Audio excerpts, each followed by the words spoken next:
এই সব কিছুতে মুসলমান সব সময় বলছে। এবং কোরআনুল কারীম আল্লাহ তাআলা আমাদেরকে বারংবার বুঝাইছে, বিজয় কিন্তু তোমাদের টাকা দিয়ে আসবে না, বিজয় তোমাদের শক্তি দিয়ে আসবে না, বিজয় আসবে তাকওয়া, পরহেজগারি আর মুত্তাকি হওয়া। ওয়ালা তাহিনু ওয়ালা তাহজানু ওয়া আনতুমুল আ'লাউন ইন কুনতুম মুমিনিন। ভয় করে না, চিন্তাও করে না, তোমরাই বিজয়ী হবা। শর্ত একটাই, পাক্কা মুমিন হইতে হবে, পাক্কা মুমিন হইতে হবে। তাহলে বিজয় তোমাদের। অস্ত্র কয়টা ছিল দেখার বিষয় না, জনবল কয়টা ছিল দেখার বিষয় না। এই জন্য তো বদরের যুদ্ধে মুহাম্মদ রাসূলুল্লাহ 313 জন, সাথে অস্ত্র তেমন ছিল না, 2টা ঘোড়া, 7-8টা তরবারি ইত্যাদি অল্প অল্প ছিল। কিন্তু ওদিক দিয়া কাফের ছিল 1000, এদের ঘোড়াও ছিল 1000, উটও ছিল এদের সাথে 700-800-র উপরে, অস্ত্রে শস্ত্রে সুসজ্জিত বিরাট 1000-এর বাহিনীকে মাত্র 313 জন এমন ভাবে পরাজিত করছে বলার বাইরে। হুনাইনের যুদ্ধে সাহাবায়ে কেরামের জামাত ছিল প্রায় 12,000-এর মতো, 12,000।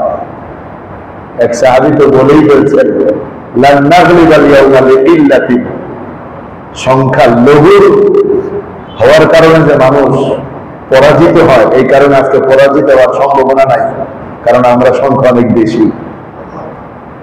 কোন কোন সাহাবীর মুখ দিয়ে বের হয়েছিল, আজকে আমরা মানুষের কম না, 12,000-এর উপরে আছি। হুনাইনের যুদ্ধে পিছায় ফেলতে পারবো সব, কারণ একটা উঁচু ভূমিতে উঠতেছিলেন, আর একটা উঁচু ভূমি থেকে নাই না। যখন নিচে থেকে উপরে উঠতেছিলেন, উপরের থেকে দেখা যাচ্ছিল বিশাল জামাত, 12,000 তো কম না। এই জন্য বলছিলেন লান নাগলিবাল ইয়াউমা লিকিল্লাতিন, মানুষ কমের কারণে পরাজিত হওয়ার সম্ভাবনা আজকে নাই, কারণ আজকে আমরা 12,000।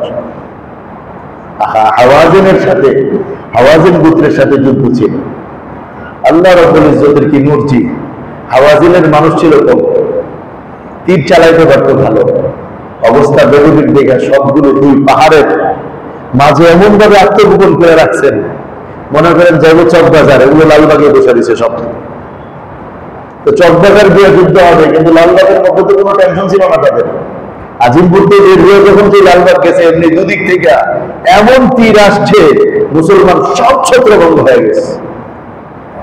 কেন? ওই যে ভিতরে ঢুকছিল। আমরা আজকে অনেক বেশি, আমাদেরকে হারানোর মতো কোনো শক্তি নাই।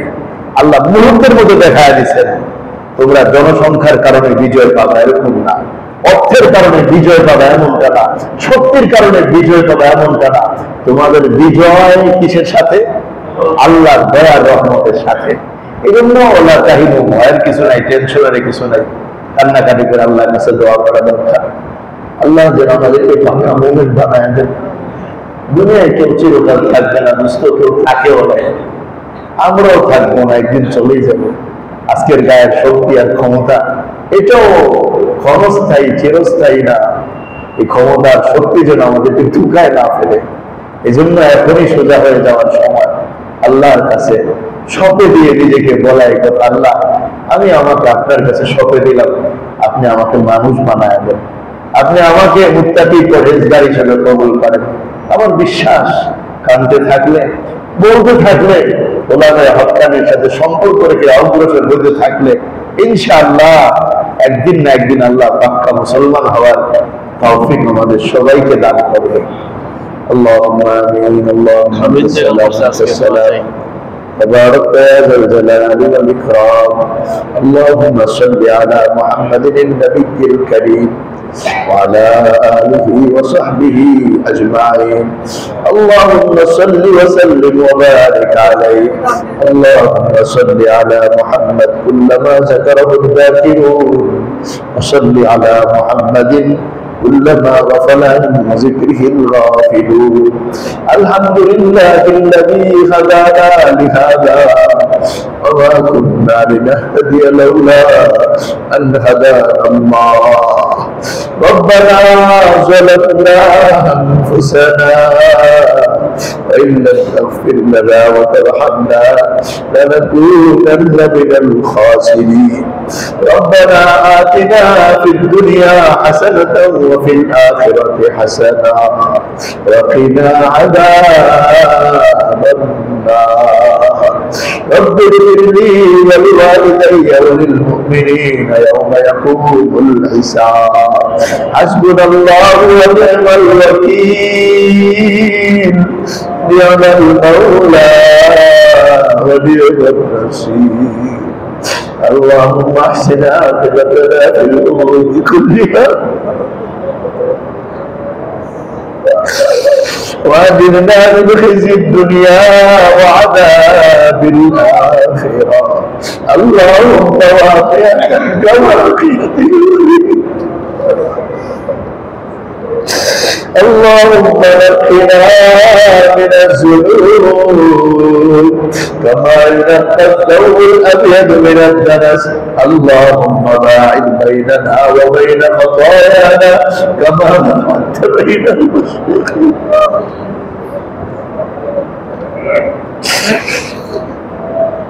اللهم آت نفسي تقواها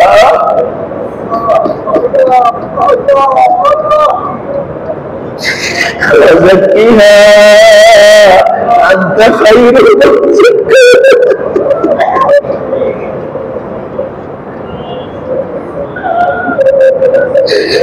أنت وليها ومولاها أنت وليها ومولاها ربنا اغفر لنا ولإخواننا الذين سبقونا بالإيمان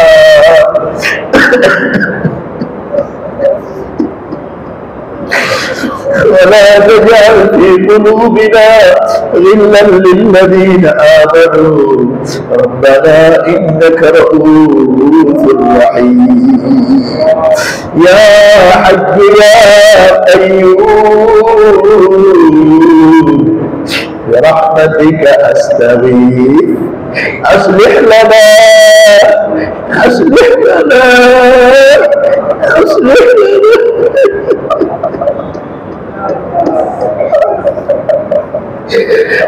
أصلح لنا شأننا كله ولا تكلنا إلى أنفسنا طرفة عين ولا تكلنا إلى أنفسنا طرفة عين اللهم إنا نعوذ بك من الفتن ما ظهر منها وما بطن اللهم لا تسلط علينا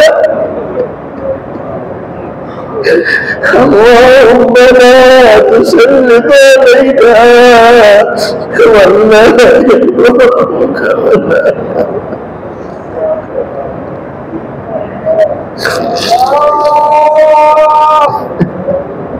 আমরা গুনাহগার আপনার মুবারক দরবারে হাত দিয়েছি আল্লাহ মেহেরবানি করে আমাদের গুনাহগুলো মাফ করে দেন আল্লাহ আমাদের জীবনের সব গুনাহগুলো মাফ করে দেন ছোট বড় কবিরা সগীরা শিরকি বেদাতি জানা অজানা ইচ্ছা অনিচ্ছা প্রকাশ্যে গোপনে যত গুনাহ করে ফেলেছি আমাদের সব গুনাহ আপনি মাফ করে দেন আল্লাহ আপনি মাফ না করলে আমাদের মাফ করার আর কেউ নাই আল্লাহ আপনার ক্ষমা জাহান্নাম থেকে বাঁচার কোনো পথ নাই জাহান্নামের আগুন সইতে পারবো না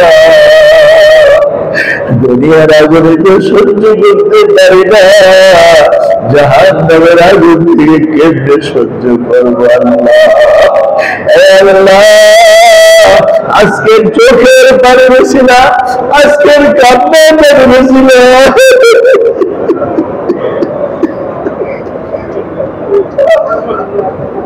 জাহান্নামের আগুন থেকে বাঁচায়া দেন, জাহান্নামের আগুন থেকে বাঁচায়া দেন, জাহান্নামের আগুন থেকে বাঁচায়া দেন, জাহান্নামের আগুন থেকে বাঁচায়া দেন। আমার আব্বা আম্মা ভাই বোন আত্মীয় স্বজন পাড়া প্রতিবেশী বন্ধু বান্ধব তামাম জগতের মুসলমান আপনার নারীদেরকে জাহান্নামের আগুন থেকে বাঁচায়া দেন, জাহান্নামের আগুন থেকে বাঁচায়া দেন।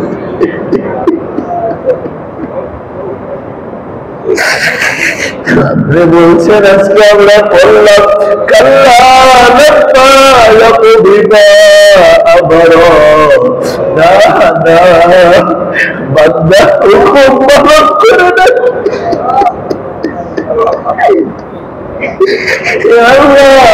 আমরা সব অপরাধী মিলা আপনার কাছে দরখাস্ত করতেছি, আপনার প্রত্যেকটা হুকুম আমাদেরকে যথাযথ পালন করার তৌফিক দান করেন।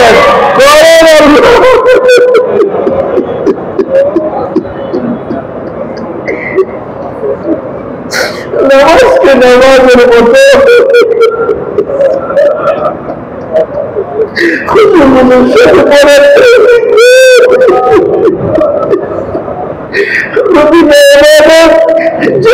করি আপনি খুশি।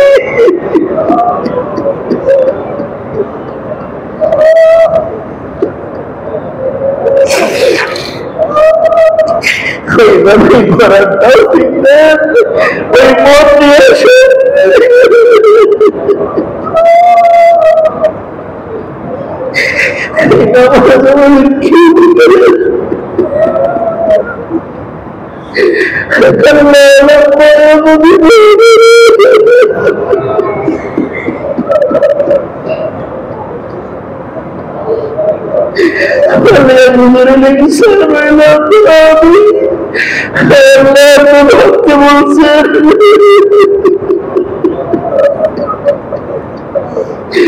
ওই ভাবনা আমাদেরকে আপনি দান করেন, ওই ভাবার চিন্তা করার মেজাজ আমাদের ভিতরে দান করেন।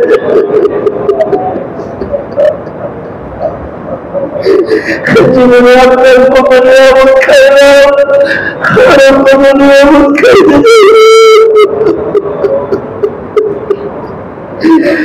নিয়ামত ভোগ করে যদি আপনাকে না চিনি,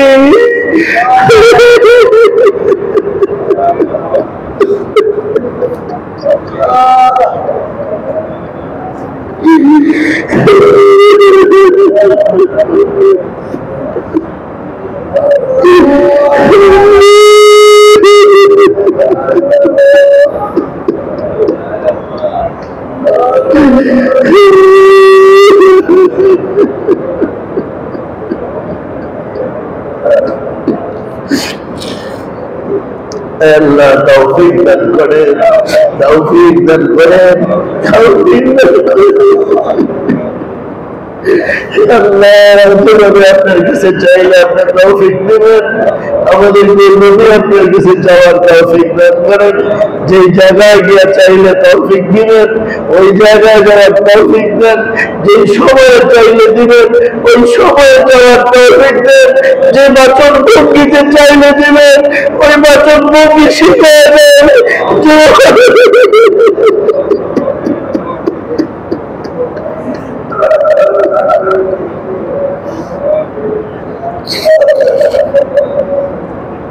আল্লাহ মুসলমানদেরকে মাফ করে দেন, অত্যন্ত মানুষদের অবস্থার উপর রহম ফরমান, ফিলিস্তিনের মুসলমানদের উপর রহম ফরমান। এই আগ্রাসনবাদী ইহুদিরা মদিনা শরীফ পর্যন্ত দখল করার দুঃস্বপ্ন দেখতেছে। আল্লাহ এদের এই দুঃস্বপ্নকে আপনি ভেঙে চুরমার করে দেন, এদের এই শক্তিকে চুরমার করে দেন।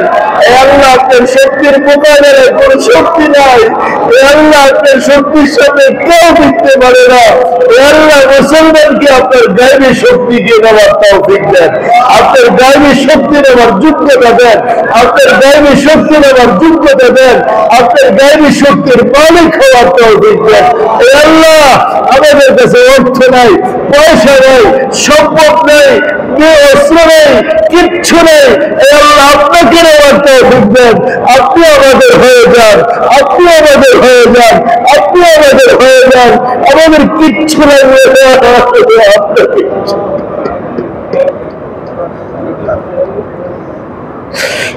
আপনি আমাদের হয়ে যান আল্লাহ। আপনি যদি আমাদের না হন আল্লাহ, কাফের আমাদেরকে নিবে না।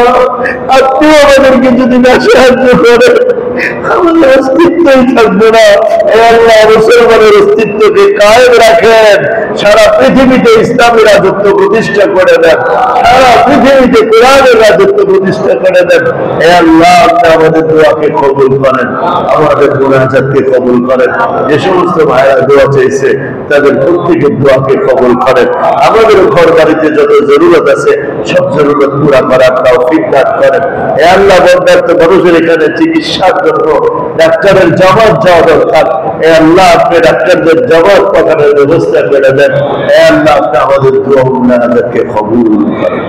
ربنا تقبل منا انك انت السميع العليم وتب علينا انك انت التواب الرحيم. صلى الله تعالى على خير خلقه محمد وعلى آله وصحبه أجمعين برحمتك يا أرحم الراحمين.